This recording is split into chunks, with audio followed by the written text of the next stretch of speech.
اب آئے, انہوں نے اس کے سامنے شربت کا گلاس رکھا, بہت خطرناک پیشنٹ تھا وہ, بہت اصرار کیا, وہ نمازی بھائی تھے, بہت اصرار کیا بھائی یہ پی لو یہ پی لو, وہ کہہ رہے نہیں نہیں نہیں مجھے شوگر ہے. جب انہوں نے زیادہ اصرار کیا نا اور کہا اللہ نے چاہا کچھ نہیں ہوگا انشاءاللہ, اللہ نے چاہا تو کچھ نہیں ہوگا. دیکھو صحابہ کرام کا اللہ پہ توکل تھا, انہوں نے دریا میں گھوڑے دوڑا دیے, انہوں نے, یہ بہت اہم واقعہ ہے, اس کو بڑا سبق ملے گا اس سے انشاءاللہ آپ کو, خاص طور پہ دینداروں کے لیے سمجھنے کی چیز ہے. واقعہ ہے نا, ایک علامہ اقبال کا شعر بھی ہے اس پہ کہ دشت و دشت دریا بھی نہ چھوڑے ہم نے, کہ ہم نے تو صرف صحراؤں میں نہیں, ہم نے تو دریاؤں میں بھی کرامت کے طور پر نا گھوڑے دریا میں چلا دیے تھے صحابہ نے. تو ان صاحب نے کہا, داڑھی بھی تھی نمازی بھی, انہوں نے کہا دیکھو صحابہ نے اللہ پہ توکل تھا, دریا میں گھوڑے چلا دیے انہوں نے. تو سامنے شکر ہے کوئی عقل مند بیٹھا ہوا تھا جس کو وہ کھلا رہے تھے نا پورا چینی کا شربت, اس نے کہا دیکھو اگر وہاں پل ہوتا نا پھر اللہ دریا میں گھوڑے نہیں, وہ ڈوبنا تھا انہوں نے, وہاں تو پل نہیں تھا اور مجبوری تھی جانا, صحیح ہے نا, پل ہوتا پھر صحابہ دریا میں چلاتے, پھر سوال ہی پیدا نہیں ہوتا کہ دریا میں گھوڑے چلتے. اللہ کہتا ہے پل ہے تو جاؤ نا, یا پل بنانے کا ٹائم ہوتا تو بھی نہیں. یہ جو قسطنطنیہ میں سلطان محمد فاتح نے قسطنطنیہ اور یہ جو آج کا استنبول ہے جب یہ فتح کیا تھا تو اس نے کوئی دریا میں تھوڑی گھوڑے چلا دیے تھے. ان کا یہ جو استنبول کا جو قلعہ ہے نا آج جو 4000 سال جس کی پرانی تاریخ ہے, میں نے وہاں جا کے ولاگ بھی بنایا ہے, یہ ترکی کا جو مشہور قلعہ ہے, یہ تو عیسائیوں کے ہاتھ میں تھا, بہت مضبوط عیسائیوں کی اسٹیٹ تھی, اور نبی صلی اللہ علیہ وسلم نے خوشخبری سنائی تھی کہ نعم الجیش جیش یغزو القسطنطینیہ, فرمایا سب سے بہترین لشکر, کیا ہی خوب لشکر ہے جو قسطنطینیہ فتح کرے گا. آپ مکہ میں اور ترکی کی فتوحات کی خوشخبریاں دے رہے ہیں. ہمارے نبی کا یہ ویژن دیکھو, ایک پیغمبر جو نہ لکھنا جانتے ہیں نہ پڑھنا جانتے ہیں, لیکن کتنے کانفیڈنٹلی وہ کہہ رہے ہیں کہ کیا خوب لشکر ہوگا جو قسطنطینیہ کو فتح کرے گا, اور خوشخبری دی, جنت کی بشارت دی. اسی وجہ سے مسلمان فاتحین شروع سے لگے ہوئے تھے اس میں, لیکن نہیں ہو پا رہا تھا. تو سلطان محمد فاتح نے کیا کیا, وہ بھی فوجیں لا کے بٹھا دیں, لیکن اتنا مضبوط قلعہ ہے وہ جا ہی نہیں پا رہے بھائی. تو مشورہ ہوا, اب انہوں نے یہ نہیں کیا کہ جی ایک طرف سے سمندر ہے, وہاں بھی سمندر کٹا ہوا ہے نا, آپ میپ میں دیکھ سکتے ہیں, تو سمندر میں ہم کیا کرتے ہیں بسم اللہ اللہ پڑھ کے سمندر بھی نکل جاتے ہیں, بڑھ جانا ڈوب جانا تھا انہوں نے, اور کیا. تو اللہ کہتا ہے پہلے اپنے سارے اسباب اور وسائل تو استعمال کرو, پھر میری مدد آئے گی. تو سلطان محمد فاتح نے مشورہ لیا, بھائی کیا کریں یار, یہ تو ناممکن ہے, پیچھے پورا یورپ تھا نا, وہاں سے بھی تو مدد آ رہی تھی ان کی, تو ناممکن تھا اسباب کی دنیا میں بھی. 600 سال ہو گئے, علاقہ ہی نہیں فتح ہو کے دے رہا, اب تو کچھ کرنا پڑے گا کہ نہیں کرنا پڑے گا, اب تو کچھ کرنا ہے بھائی. تو ماہرین بیٹھے, انہوں نے مشورہ دیا, استخارہ نہیں نکالا, خوب سمجھ لو کہ استخارہ نکال کے دیکھتے ہیں فتح ہوگا تو ٹھیک ہے, نہیں تو واپس چلو. دیکھو وہ اسباب بھی اختیار کرتے تھے اور اللہ سے دعائیں بھی. سلطان محمد فاتح کے لشکر میں ہمیشہ کوئی نہ کوئی اللہ والے بزرگ اس وقت کے ہوتے تھے, ان کو صرف دعاؤں کے لیے لے کے جاتا تھا. وہ دیکھتا تھا نا ایک بزرگ ہیں, وہ لڑ نہیں سکتے, بوڑھے ہیں, کوئی بات نہیں حضرت آپ ہماری صف میں ہوں گے, ذکر کریں گے اور اللہ سے دعائیں, کیونکہ اللہ تقوی اور ذکر پر مدد کرتا ہے. تو ایسے سیکولر نہیں تھے کہ ہم اپنی توپوں پہ اعتماد کر لیں خالی, نہ نہ نہ, ہمیں اللہ والے بزرگ بھی چاہیے. تو ایک نہ ایک بزرگ اس کی صف میں ہوا کرتے تھے جن کا کام ہے اللہ سے دعائیں مانگنا. خود بھی مانگتا تھا, لیکن بھائی وہ اپنے آپ کو سمجھتا تھا ہم اس لیول کے نیک نہیں ہیں, تو ایسے ایک بزرگ ہوں گے, ان کی برکت ہوگی, اللہ ہمیں فتح دے گا. اور دوسرا اسباب بھی دبا کے استعمال کیے انہوں نے. سلطان محمد فاتح نے جب دیکھا نا یہ اتنا بڑا قلعہ اور اتنی چوڑی دیوار, میں نے وہ ولاگ پہ آپ دیکھ لیں, اس پہ اتنی چوڑی دیوار ہے بھائی, اس پہ تو پوری بیل گاڑیاں چلتی تھی دیوار کے اوپر, امپاسبل, ناممکن اس کو فتح کرنا.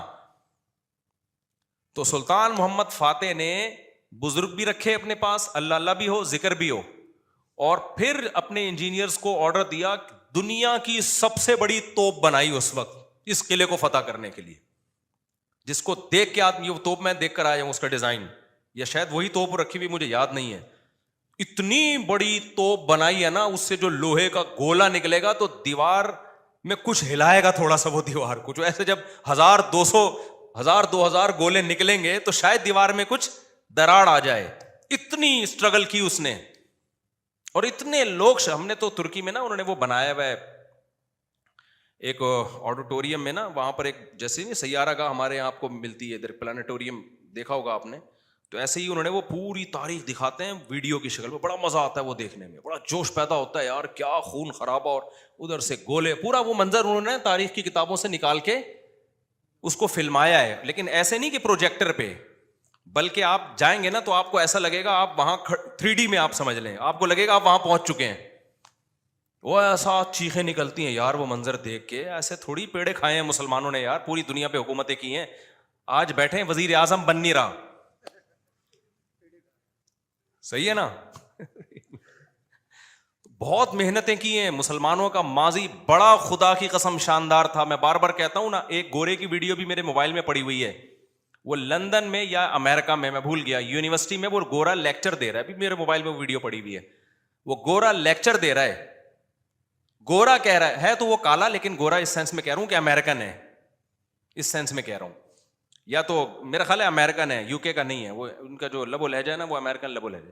وہ یونیورسٹی میں لوگوں کو بتا رہا ہے کہ ونس اپون اے ٹائم, ایک ٹائم تھا کہ آپ کو مسلم سائنٹسٹ کے علاوہ دنیا میں کوئی سائنسدان نظر ہی نہیں آتا تھا, ہر فیلڈ میں کون سا سائنٹسٹ تھا, مسلمان. اور وہ کہہ رہا ہے کہ فلکیات کے علم میں مسلمانوں نے اتنی ترقی کی تھی. پھر بغداد کی یونیورسٹی کا نام لے رہا ہے وہ, بغداد میں جو ہماری خلافت تھی, تو وہ کہہ رہے ہیں کہ آج بھی جتنے ستاروں کے نام ہیں نا انگلش میں, سارے عربی سے آئے ہیں. سارے کہاں سے آئے ہیں, یہ عربی سے آئے ہیں. مسلمان یہ کام بہت پہلے کر چکے تھے, بڑا شاندار ماضی تھا ہمارا, لیکن ایسا ختم ہوا, ایسا لگتا ہے ہم ہمیشہ سے ہی اسی طرح ہیں, ہمیشہ سے ہی ہم سے وزیر اعظم بن ہی نہیں پایا کبھی. تو ایسا نہیں ہے, ماضی ہمارا اور زیادہ پرانا ماضی نہیں ہے, 150-200 سال سے زیادہ پیچھے کی بات نہیں ہے. یہ چند غلطیاں ہوئی ہیں جس کی سزا ہم بھگت رہے ہیں, اس میں مذہبی لوگوں سے بھی ہوئی ہیں, حکمرانوں سے بھی ہوئی ہیں, دونوں طبقوں سے ہوئی ہیں, کسی ایک طبقے کو آپ ذمہ دار نہیں ٹھہرا سکتے. تو اس میں ایک بہت بڑی غلطی یہ ہوئی ہے کہ مذہب کو سائنس سے کیا کر دیا, الگ کر دیا. یہ بہت بڑی مسٹیک ہوئی ہے. جبکہ ہمیں داؤد علیہ السلام, سلیمان علیہ السلام کے واقعات میں کیا ملتا ہے, اللہ نے سلیمان علیہ السلام کو جب دنیا کا حکمران بنایا ہے تو اللہ نے اسباب اور وسائل بھی دیے تھے ان کو. وہ اسباب کیا تھے, لوہا ان کے ہاتھ میں پگھلا دیا اللہ تعالیٰ نے. داؤد علیہ السلام کو حکم دیا زرہیں بناؤ, زرہیں. اللہ کہہ دیتا کہ اے داؤد تو زمین پر حکومت کرے گا, لڑائی کرے گا, زرہیں بنانے کی ضرورت نہیں ہے. آیت الکرسی پڑھ کے ہر مجاہد پہ پھونک لگائی, دم کیا, دشمن کی تلوار چلے گی نہیں.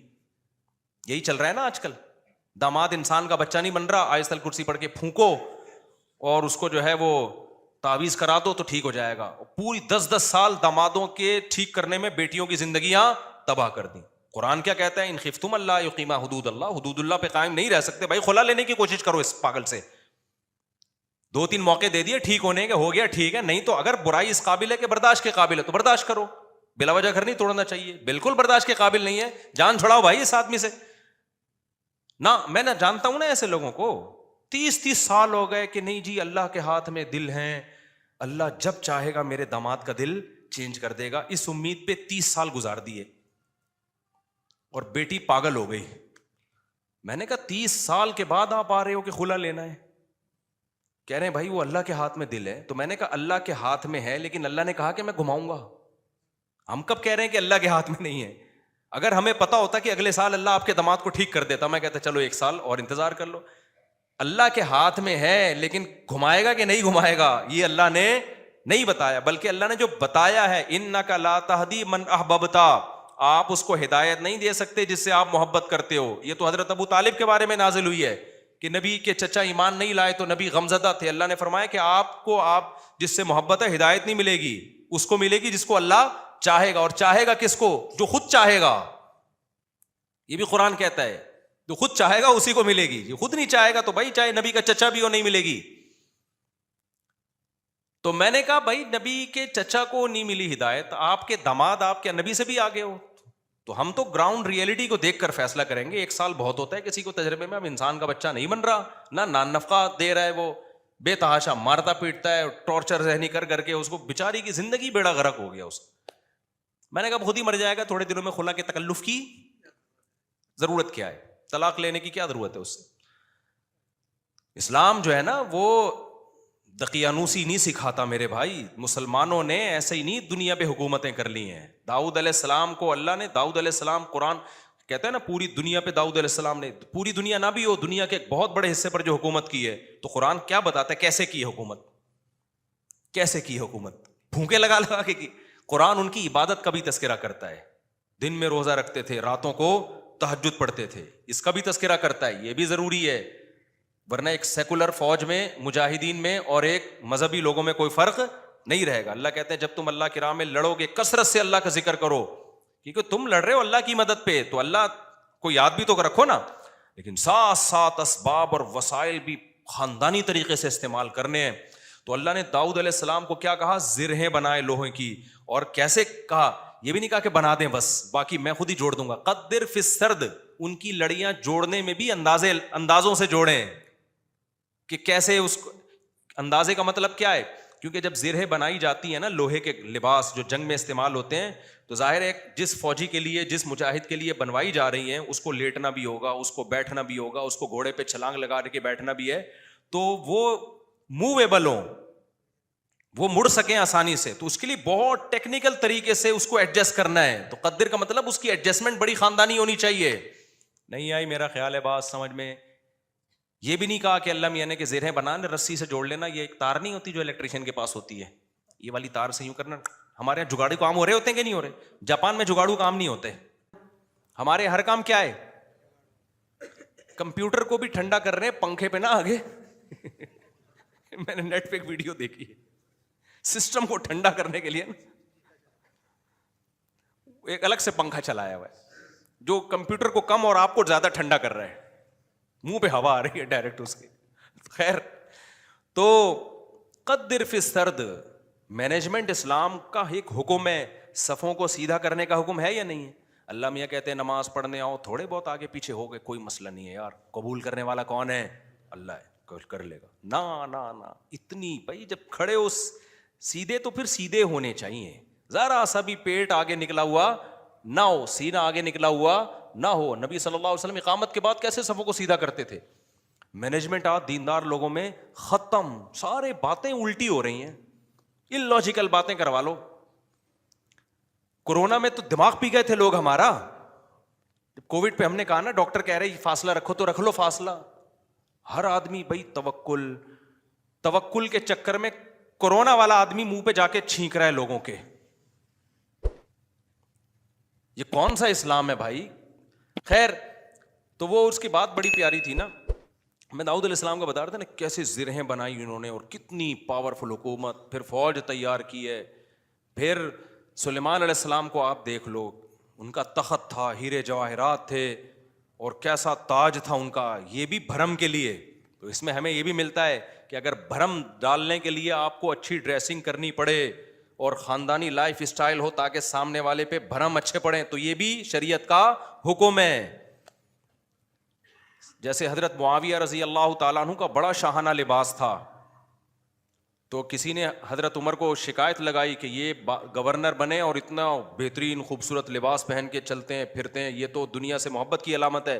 حضرت عمر تو پھٹے پرانے کپڑے پہنتے تھے, پیون زدہ کپڑے پہنتے تھے.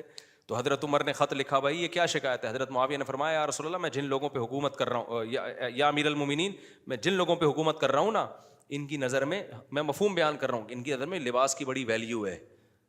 یہ مجھے ویلیو نہیں دیں گے اگر میں غریبوں والا لباس پہن کے گھوموں. تو یہ سیاست تھی ان کی, اور یہ حقیقت ہے کہ آپ کا سب سے پہلا امپریشن کس کا پڑتا ہے؟ آپ لباس کا پڑتا ہے. آپ کے لائف اٹھنے بیٹھنے کا اسٹائل کیا ہے آپ کا, وہی آپ کے کپڑے میں 10 قسم کے پیوند لگے ہوئے ہوں, اگلا کہے گا ابے بھائی یہ تو شاید ان کے پاس پیسے ہی نہیں ہے تو ہم سے کیا لڑیں گے یہ, ٹھیک ہے نا. تو لڑائی کے لیے ظاہر حضرت معاویہ کے پاس جب دشمن کے وفود آیا کرتے تھے تو ان کی ڈریسنگ دیکھ کے ان کو اندازہ ہو جاتا تھا بھائی یہ چھوٹے لوگ نہیں ہیں. سوال پیدا ہوتا پھر حضرت عمر نے ایسا کیوں کیا؟ بھائی وہ ان کو ویسے ہی اتنا اللہ نے روب دیا تھا کہ وہ ان کپڑوں میں ہی بہت روب تھا ان کا. اور ہمارے نبی صلی اللہ علیہ وسلم کے جو پیون زدہ کپڑے تھے, تو حدیث میں تو آتا ہے نبی کے چہرے پہ اللہ نے اتنا روب ڈال دیا تھا کہ 1 مہینے کی مسافت سے دشمن کانپنے لگتا تھا. کہ نارملی حکم جو شریعت نے دیا ہے بھائی, آپ کی ڈریسنگ, آپ کا لباس سارا کیا ہونا چاہیے؟ سوٹیبل ہونا چاہیے. کوئی چیز ایسی نہیں ہونی چاہیے جو سوسائٹی آپ کو کوئی گرا ہوا آدمی سمجھنا شروع کر دے. سمجھ میں آ رہی ہے بات کہ نہیں آ رہی ہے؟ نہیں آتی, لیکن جب رشتہ لینے جاتے ہو تو پھر آتی ہے. پھر نہا دھو کے ڈیٹول سے نا 3 پیس سوٹ پہن کے جائیں گے, پھر مجال ہے کوئی پیون زدہ کپڑے پہن کے چلا جائے. تو سادگی ہے تو پھر جانا چڈی دھوتی بنیان میں جا بھائی تو وہاں پہ, کیونکہ ہر وقت نا لوگ علماء کو یہ دیکھو سادہ ہونے چاہیے، ان کی پگڑی دیکھو، ان کے کپڑے دیکھو، اور ہمارے تو کوئی ہیں بھی نہیں. تو خیر، تو وہ میں جلدی سے وہ بتا دوں نا، وہ جو شربت کا گلاس رکھا نا، تو وہ ڈاکٹر صاحب مجھے واقعہ سنا رہے تھے، آج ہی کی بات ہے، شوگر کے بڑے اسپیشلسٹ آئے ہوئے تھے، گپ شپ تھی ان کے سے. تو وہ کہنے لگے کہ اس نے کہا کہ دیکھیں جو صحابہ نے دریا میں گھوڑے دوڑائے تھے نا، پل نہیں تھا وہاں پہ، اگر پل ہوتا تو وہ دریا میں گھوڑے نہیں دوڑا، اور اگر پل بنانے کا ٹائم ہوتا پھر بھی نہیں دوڑا. پھر یہ میں اپنی طرف سے ایک اضافہ کر رہا ہوں، پل بنانے کا ٹائم ہوتا، اسباب و وسائل ہوتے، پھر بھی نہیں جاتے، اور واپس جا کے دوبارہ آنے کا ٹائم ہوتا پھر بھی دریا میں گھوڑے نہیں ڈالتے. وہ ایک مجبوری تھی کہ اس کے علاوہ کوئی آپشن تھا نہیں. تو سلطان محمد فاتح نے بھی یہی کیا ہے. اس نے کیا کیا کہ بزرگ بھی رکھے ہوئے، اللہ سے دعائیں مانگے، اور پھر اسباب اور وسائل اختیار کیے. بھائی یہاں پانی ہے تو پانی کو کراس کرنا ہمارے لیے، سوری پیچھے سمندر ہے، بیچ میں خشکی ہے، پانی نہیں تھا، خشکی سے ہٹ کے آگے پانی ہے. تو اب آگے ہم گھوڑوں پہ جائیں گے اگر، تو گھوڑا پانی میں نہیں جا سکتا. تو انہوں نے یہ نہیں کہا صحابہ کرام نے پانی میں گھوڑے دوڑا لیے تھے تو ہم بھی خشکی تک جائیں گے، اور قسطنطنیہ میں بیک سائڈ سے حملہ کرنے کے لیے نا، باقی بسم اللہ ہی توکلت علی اللہ پھونکوں والی سرکار ہوتی تو مسئلہ ہی حل ہو گیا تھا یار. یہ تو پہلے ذہن میں آ جاتا نا، میرے بہت لیٹ آیا دماغ میں. ایک شف سرکار حضرت وہ سلطان محمد فاتح اپنے پاس رکھتا شف، اور پورا قسطنطنیہ ہی بڑھ جاتا پورا. ابھی جو الیکشن میں ہوا ہے نا، آپ کو پتا ہے نا، جو ووٹنگ ہو رہی تھی، فلاں جیت رہا ہے، میم بنائی پاکستانیوں نے، اوپر جا رہا ہے اوپر جا رہا ہے، شف ایک دم وہ نیچے ہوا، بڑی ٹائٹ میم بنائی ہے کہ الیکشن میں یہی ہوا ہے، بندہ کون جیت رہا ہے ایک دم شف کر کے شف، فوراً نیچے. ایسے ہی رپورٹیں چینج ہو رہی تھی نا الیکشن کی، جو لوگ ٹی وی کے آگے یا خبروں میں بیٹھے ہوئے تھے. تو پاکستان میں ایک سرکار ہے جس کو سچی مچی کی شف سرکار ہے، وہ تو عز منتشا وہ تو ذل منتشا. تو اس لیے جو سیاست دانوں میں جو سمجھدار لوگ ہیں نا، وہ اس جو پاکستان کی جو اصل شف سرکار ہے نا، اس سے بنا کے رکھتے ہیں. ٹھیک ہے کہ ہم بے شک ایک ووٹ بھی نہ ملا، جب انہوں نے کہا شف، فوراً ہم کہاں چلے جائیں گے؟ اوپر. تو اچھا خیر، سمجھ گئے نا کون سی سرکار ہے. ایک تو یہ سرکار ہے، جو ایک اور سرکار ہے جو اصل شف سرکار ہے، وہ بڑی پاورفل سرکار ہے، وہ اس کا شف اصل شف ہے، اس کو ہم مانتے ہیں کہ یار وہ جب شف کرے نا، وہ یہ تو ڈرامہ کر رہے ہیں نا، ڈرامہ کر رہی. تو سلطان محمد فاتح نے کیا کیا، مشورہ کیا بھائی کیا کرے. مشورہ یہی طے ہوا کہ یار کچھ نہ کچھ تو کرنا پڑے گا. تو ایک ماہر نے مشورہ دیا کہ دیکھو ہم جو ہمارے بحری جہاز ہیں، کشتیاں بہت بڑی بڑی تھیں، جہاز نمائی تھیں وہ، تو ہم ان کو جب تک خشکی پہ چلا کے آگے پانی تک نہیں پہنچائیں گے نا، تو ہم یہ قلعہ کبھی بھی فتح، مزید 600 سال لگ جائیں گے ہمیں، ناممکن ہے. ہمارے پاس اب ایک ہی آپشن ہے، جانیں ضائع ہو رہی ہیں، روز تیر اندازی ہو رہی ہے، لوگ ڈیلی بیسس پہ شہید ہو رہے ہیں، اور پہلے بھی کئی حملے ناکام ہو چکے ہیں. تو اب یہ رسک لینا پڑے گا، آر یا پار. اب یہ بہت مشکل کام تھا. کیوں؟ رات میں لوگ سو رہے ہیں، راتوں رات آپ نے یہ کرنا ہے. اب خشکی پہ کیسے چلائیں بھائی پانی، یعنی اس جہازوں کو؟ تو اس کا طریقہ یہ ہے کہ جتنے جانور ہیں نا، اونٹ، گائے، دمبے، سب ذبح کر دو، اور سب کی چربی کو پگھلا کے زمین پہ ڈال دو. اور یہ صبح صادق سے پہلے پہلے کام کیا ہو جانا چاہیے؟ ختم. اور اس کے بعد یہ کشتیاں رکھ کے نا، لکڑیاں رکھ کے ان کو دھکے دیں گے، کیونکہ ورنہ کون لے جا سکتا ہے؟ کیونکہ اگر دھکے دے دے کے تو ناممکن ہے نا خشکی پہ آپ کسی ایک چھوٹی سی لانچ کو دھکا دینے کی کوشش کرو، کوئی بھی نہیں دے سکتا. تو ہوگا یہ، اور دیں گے بھی اتنا ٹائم لگ جائے گا کہ دشمن تو دیکھ لے گا بھائی یہ لوگ تو یہاں سے آئے، تو راتوں رات یہ کام کرنا ہے. کتنا بڑا یہ گوروں نے ہسٹری میں لکھا ہے کہ ایسا کام کیا ہے جس کا تصور نہیں تھا. اتنی محنت خرچ ہوئی ہے اس کے اوپر. کیا موٹی موٹی توند اور موٹے موٹے پیٹ ہوتے اگر اس وقت مسلمانوں کے، اور صبح و شام بریانی اور قورمے کے ڈھکن کھل رہے ہوتے، اور تیجے کے نام پہ، 40ویں کے نام پہ، شب برات کے نام پہ یہ سب چیزیں کھا رہے ہوتے، تو یہ کر لیتے؟ بولتے کیوں نہیں؟ میں بار بار کہتا ہوں، کسی بڑے پیٹ والے کا مذاق اڑانا مقصد نہیں ہے. کچھ لوگوں کا نیچرلی پیٹ بڑا ہوا ہوتا ہے, وہ تو قدرت کی طرف سے, وہ صحابہ میں بھی تھا, بڑے بڑے بزرگوں میں تھا. لیکن یہ جو کھا کھا کے توندے نکل رہی ہیں نا, زیادہ کھا کھا کے, یہ بہت برا عمل ہے. نبی صلی اللہ علیہ وسلم کی بخاری کی حدیث ہے, اس امت میں سب سے پہلی جو برائی آئے گی نا, جھوٹ اور بڑے پیٹ, موٹاپا. یہ حدیث ہے صحیح. تو قدرتی طور پر کسی کا پیٹ بڑا ہے تو ایک الگ بات ہے. تو اب انہوں نے کیا کیا, فوراً وہ ساری جانوروں کو رات کو, بھائی اب یہ اس کے علاوہ کوئی آپشن ہمارے پاس نہیں. پھر اللہ سے دعائیں بھی مانگ رہے ہیں, دعائیں بھی مانگ رہے ہیں کہ اللہ ہمارے بس میں جو تھا ہم نے کر دیا. تو وہ پگھلا کے پورا فرش بنایا راتوں رات. جو عیسائیوں کی اسٹیٹ تھی, ان کے تصور بھی نہیں تھا کہ یار کوئی کسی کا دماغ یہاں بھی جا سکتا ہے, کسی کا دماغ یہاں بھی جا. کتنی محنت کی ہوگی انہوں نے اس وقت. کاش ویڈیو کیمرے ہوتے نا, وہ فلما لیتے یہ ساری چیزیں. پھر وہ راتوں رات کشتیاں لے جا کے نا اس پہ سب کو پار کیا, پانی میں اتار دیا. صبح صادق سے پہلے وہ بہت بڑی فوج مجاہدین کی وہ پیچھے سمندری جہازوں پہ سوار ہو چکی تھی. صبح صادق سے پہلے یہ کام ہو چکا تھا. اور پھر بیک سائڈ سے نا پانی پہ اترے وہ لوگ, اور پھر انہوں نے حملہ کیا. وہ عیسائیوں کو تو انہوں نے تو آگے دیکھ رہے ہیں نا, وہ ان کو کیا پتا پیچھے سے بھی کوئی حملہ کر سکتا ہے. ادھر سے انہوں نے تیر اندازی کی ہے, ادھر سے پیچھے سے حملہ کیا. وہ تو حیران ہو گئے, یار یہ بندے آئے کہاں سے ہیں یہ لوگ, بیچ میں تو خشکی ہے, اس میں تو جہاز آ ہی نہیں سکتا. یہ اسٹرگل اور یہ محنت کرنی پڑتی ہے بھائی, پھر قومیں بنتی ہیں. وہ زوں سے نہیں بن جاتی خالی قومیں, سمجھ رہے ہو. ابھی چھوڑو یہ, پھر یہ زوں کاٹ دینا یار, ایک میم ہے, پھر وہ اچھا نہیں ہے. تو وہ ہے نا, میں جاپان گیا, زوں, وہ دیکھا ہے آپ لوگ؟ ابے نہیں, آپ لوگ میمز نہیں دیکھتے آپ لوگ, مجھے لگتا ہے. خیر, ابھی ہمارے سابق وزیر اعظم کا بیان آیا تھا کہ میں جاپان گیا, زوں آواز آئی. پھر میں جاپان گیا, زوں آواز آئی. تو ایسے بنتی ہیں قومیں, زوں. اس پہ لوگوں نے بڑی میمز, یہ کٹ کر دینا, وہ ورنہ پھونکو, جو ہماری سرکار جو اصل پھونک والی ہے وہ مسئلہ. اچھا خیر, تو خیر, تو یہ ہے اسباب. اب موسیٰ علیہ السلام جب آگے دریا کے آگے آ کے کھڑے ہوئے ہیں, تو اگر وہاں پل ہوتا تو پھر لاٹھی کو حکم ہوتا کہ سمندر پہ ماریں اور وہ 12 چشمے اس سے 12 راستے بن جائیں, پھر ہوتا. اللہ میں کہتے ہیں پل سے جاؤ بھائی.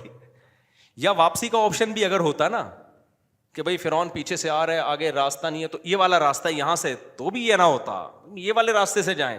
جب تک اسباب اختیار کرنا ممکن ہوتا ہے, اللہ کی آسمانوں سے مدد نازل نہیں ہوتی. اللہ کہتے ہیں پہلے پورے اسباب تم نے اختیار کرنے ہیں, اس کے بعد پھر میں جہاں تم ختم ہوگا وہاں سے میں شروع ہوں گا.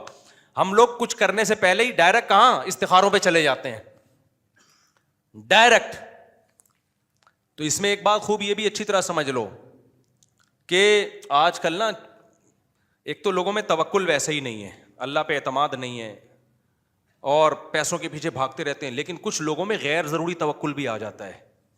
علماء نے لکھا ہے اگر آپ کو اللہ نے مالی وسائل دیے, میں نے بہت لوگ دیکھے ہیں, جاب گئی اور روڈ پہ آ گئے, ایک دم برباد ہو گئے. وہ کاروبار کروڑوں کا بزنس چل رہا تھا, کوئی نقصان ہوا. ابھی کچھ دن پہلے ایک بندہ ملا, کروڑوں روپے میں کھیل رہا تھا, پولٹری فارم کا اس کا بزنس تھا پشاور میں. تو کہہ رہا ہے یار کوئی بیماری آئی, ساری مرغیاں مر گئیں اور میں دیوالیہ نکل گیا, میرا ڈپریشن میں چلا گیا. میں نے کہا میرے بھائی ایسا کام کیا کیوں آپ نے, کیا آپ کو پتا نہیں ہے مرغیاں میں بیماریاں آتی ہیں؟ کہہ رہے آتی ہیں لیکن میں تو ویکسین ہوں. میں نے کہا کیا آپ نے تحقیق نہیں کی کہ ویکسینیشن کے بعد بھی بعض دفعہ ساری مرغیاں مر جاتی ہیں؟ تو کچھ تو آپ کو رکھنا چاہیے تھا نا. اس لیے علماء نے بیان کیا ہے بھائی کوئی بھی بزنس کر رہے ہو, کوئی بھی جاب کر رہے ہو, کم سے کم 1 سال کا جو ہے نا نان نفقہ سنبھال کے رکھو کہ اگر میں جاب لیس ہو گیا تو 1 سال میں اتنا کما لوں, 1 سال کا میں اتنے اپنے پاس ریزرو رکھوں کہ کم سے کم 1 سال میں اپنی بیوی بچوں کو کھلا سکوں, اور اس دوران میں کوئی دوسرا کاروبار کر سکوں, کوئی دوسری جاب تلاش کر سکوں. ہاں اس سے بہت زیادہ 10-10 سال کی 20-20 سال کی پلاننگ, پھر یہ توکل کے خلاف ہے. لیکن 1 سال 2 سال 1.5 سال کچھ تو کرے نا آدمی. نہیں جی جس اللہ نے آج کھلایا کل بھی کھلائے گا. تو اگر اللہ نے اس طرح سے وعدہ کیا ہوتا تو پھر لوگ روڈوں پہ کیوں بیٹھے ہوئے ہوتے, جھونپڑوں میں کیوں سو رہے ہوتے؟ فوراً ایک آیت پڑھ لیتے ہیں, وما من دابۃ الا علی اللہ رزقها, ہر اللہ نے روزی دینے کا وعدہ کیا. اللہ نے وعدہ کیا ہے لیکن آپ پورے اسباب اور وسائل اختیار کرو گے. ہاں ہوس نہ کرو جیسے جمع کر کر کے لوگ پاگل ہوئے ہوئے ہیں, یہ غلط ہے. لیکن ایسا توکل جائز نہیں ہے کہ آپ جو ہے وہ جو اللہ نے اسباب اور وسائل رکھے ہیں اس سے بھی کو بھی آپ اگنور کرنا شروع کر دو. حالات کا کچھ پتہ نہیں ہوتا. مولانا تھانوی رحمہ اللہ تعالیٰ تو بہت توکل والے تھے, لیکن اس میں بہت حساس تھے. وہ کہ جب زبان سے جو منہ سے نوالا چھنتا ہے نا, ایمان بھی جاتا ہے آج کل لوگوں کا. ایک روایت ہے, اگرچہ روایت ضعیف ہے, لیکن وہ کاد الفقر ان یکون کفرا او کما قال صلی اللہ علیہ وسلم, فرمایا فقر و فاقہ بعض دفعہ کفر تک پہنچا دیتا ہے. عورتیں اپنی عزتیں بیچنے پہ آ جاتی ہیں فقر و فاقہ کی وجہ سے. تو ایسا توکل نہیں کیا جائے. تو اتنا کم از کم اپنے پاس ہو کہ بھائی کل آپ اگر خدا نخواستہ بے روزگار ہو جاتے ہیں, اور یہ کہ آپ نے مرغیوں کا پولٹری فارم کھولا ہوا ہے اور فرض کر کے بیٹھے ہوئے ہیں کہ چونکہ میں نے اللہ سے تہجد میں دعا مانگی ہے اب ان پہ کوئی بیماری نہیں آئے گی. بھائی دعا بھی مانگو, بیماریوں سے میرا تو پورا دیکھو نا, ابھی 35 مرغیاں مر گئیں میری. ایک بیماری آئی تھی ایک دم جنازے اڑو, چھوٹی سی میری غلطی تھی, لیکن وہ 2.5 سال سے مری نہیں تھی, اب مری ہیں تو ٹک ٹک ٹک کچھ بچ گئی ہیں الحمدللہ, ساری نہیں مری ہیں کیونکہ وہ ہمارے گھر ہی کے چوزے تھے جو بڑے ہو گئے. تو ایک غلطی ہوئی تھی مجھ سے, اب انشاءاللہ آئندہ وہ غلطی نہیں کروں گا, لیکن تجربہ تو بڑھ گیا نا, نقصان تو ہو گیا نا.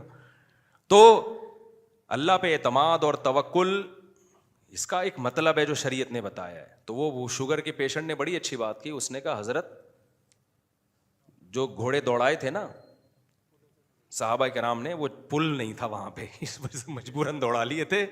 تو اللہ میاں نے مجھے کھانے کی اتنی چیزیں دی ہیں کہ میں بھوک سے مر نہیں رہا ہوں. اگر مر رہا ہوتا تو جان بچانا فرض تھی, پھر میں یہ شربت کا گلاس اللہ پہ توکل کر کے پی لیتا کہ فی الحال تو جان بچاؤ, پھر دیکھیں گے شوگر کہاں جا رہی ہے کہاں نہیں جا رہی, یا اور چیزیں جو ہے وہ میرے لیے دنیا میں ختم ہو گئی ہیں, یا شوگر سے میں نے مرنے کا ارادہ ہی کر لیا ہے, خودکشی کا ارادہ ہی کر لیا ہے, تو پی لوں گا. تو کبھی بھی اس طرح کے یہ بے موقع توکل ہوتا ہے. ایک اور ہمارے دوست تھے, ان کو بھی شوگر, وہ بھی اسی طرح کہہ رہے یار بندہ کھاتا ہوا بس جو جو جو ٹینشن لیتا ہے نا وہ مر جاتا ہے. تو یہ سب فضول قسم کی باتیں ہوتی ہیں. اللہ نے مسلمان جو ترقی نہیں کر رہا نا اس میں ان باتوں کا بہت بڑا دخل ہے. جب یہ اپر لیول پہ ہوتی ہیں تو پھر اپر لیول پہ نقصان ہوتا ہے. انفرادی زندگی میں اس طرح کی باتیں ہوتی ہیں تو انفرادی زندگی میں نقصان ہوتا ہے. سمجھتے ہو کہ نہیں سمجھتے ہو؟ اب جلدی سے میں بات کو سمیٹ کے ختم کروں جو بیان میں لے کے چلا تھا. تو اللہ نے کیا فرمایا, تدعو من ادبر وتولی. تو اللہ کے حکم کی جو آرڈر ہے نا, اللہ کا جو آرڈر ہے اس کی ویلیو اس لیے بھی ہے کہ وہ صاحب کمال اور صاحب قدرت ہے. اس کی ویلیو اس لیے بھی ہے کہ جتنا وہ ہمارا قریب ہے اتنا ریلیشن ہمارا کسی اور سے نہیں ہے. دیکھو ماں باپ سب سے زیادہ قریب ہوتے ہیں, تو ہمیں ماں باپ دینے والا کون ہے؟ اللہ ہے. اللہ کہتے ہیں هو اعلم بكم اذ انتم اجنۃ فی بطون امہاتکم. تم جب اپنی ماں کی پیٹ میں جنین تھے, جنین کہتے ہیں چھپے ہوئے, جب تمہارے ماں باپ بھی تم کو نہیں جانتے تھے, وہ اس وقت سے تمہیں جانتا ہے, اس وقت سے تمہیں جانتا ہے. تو اللہ سے زیادہ انسان کا ریلیشن کسی کے ساتھ نہیں ہے. تیسری چیز اللہ کہتے ہیں جتنے میرے احسانات ہیں, تیسری چیز احسان ہوتا ہے نا جس کی وجہ ہم کسی کے آرڈر کو مانتے ہیں, میرے احسانات جتنے زیادہ ہیں اتنے تو یعنی اللہ کہتے ہیں میرے احسانات کو نا تم قلم سے لکھنا شروع کرو, پوری دنیا کے درخت قلم بن کے گھس کے ختم ہو جائیں گے, اور سمندروں کی سیاہی ان قلموں میں استعمال ہو کے ختم ہو جائے گی. اور وَإِن تَعُدُّوا نِعْمَةَ اللَّهِ لَا تُحْصُوهَا, اللہ کی نعمتوں کو لکھنے بیٹھو گے قلم گھس کے ختم اور سمندر کی سیاہی ختم, اللہ کی نعمتیں ختم نہیں ہوں گی. اور ایک ایک نعمت اتنی پاورفل ہے نا, کروڑوں خربوں میں بھی وہ سستی ہے. ایک آنکھ کی نعمت دیکھ لو, آپ کے پاس 1 کروڑ روپے ہو, خون پسینے کی کمائی ہو, ایک بندہ کہ کروڑ دے یا آنکھیں دے, کیا دو گے آپ؟ آپ کروڑ روپے ڈاکوؤں کو دے رہے ہوتے ہیں نا جان بچانے کے لیے, ڈاکوؤں کو دے نہیں رہے ہوتے صبح شام کے جان بچے یار.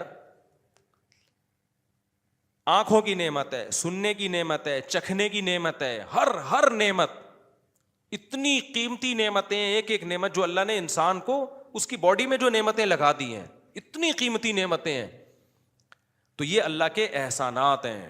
اللہ کہتے ہیں اس کا سوچتے رہو گے یہ احسانات کبھی ختم نہیں ہوں گے. حضرت ڈاکٹر عبدالحی صاحب رحمہ اللہ تعالیٰ کا معمول تھا, وہ کہتے ہیں میں رات کو سونے سے پہلے نا, کیونکہ لوگوں کی عادت ہوتی ہے نا کہ یہ بھی میرے ساتھ غلط ہوا, یہ بھی میرے ساتھ غلط ہوا, یہ مسئلے میرے ساتھ, یہ مسئلے, بعض لوگ ہمیشہ منہ ان کا بیچاروں کا آڑا ترچھا ہی رہتا ہے, مہنگائی ہو گئی, یہ وزیر اعظم ہی نہیں بن رہا, اور ابے یہ تو تمہارے مسئلے ہیں ہی نہیں یہ کیوں لے رہے ہو ٹینشن یار, یہ ہمارا کام تھوڑی ہے. وہ ٹینشنیں لو جو تمہاری ہیں.